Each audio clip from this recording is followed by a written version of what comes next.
Phobie numéro 1 dans le monde, le reptile n'a pas que des détracteurs.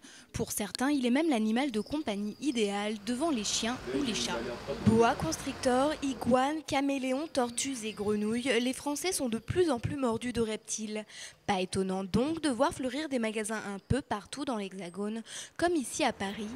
À la ferme tropicale, pas moins de 500 espèces sont à vendre. Et l'animal au sang-froid le plus prisé, c'est lui, le python royal, un serpent de petite taille et plutôt calme. C'est un animal qui est très peu agressif, qui présente vraiment les caractéristiques idéales pour les débutants. Autre particularité du python royal, son espérance de vie très longue, mieux vaut donc s'y préparer. La plupart des pythons et des boas vivent communément en 20, 30, 40 ans en captivité, donc c'est effectivement un achat qui engage la personne sur du long terme, quoi.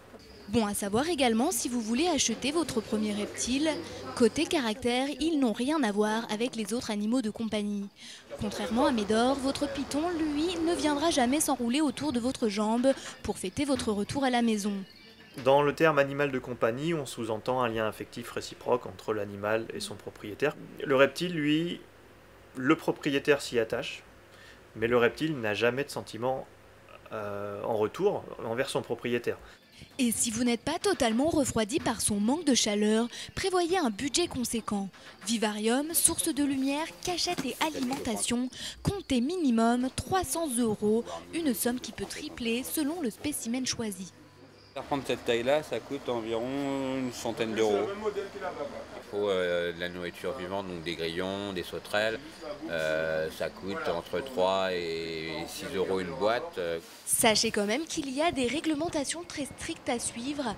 Les espèces venimeuses ainsi que celles dont la taille dépasse les 3 mètres sont soumises à une législation. Toute personne qui héberge ce type d'animaux doit obtenir un certificat de capacité délivré par les services vétérinaires.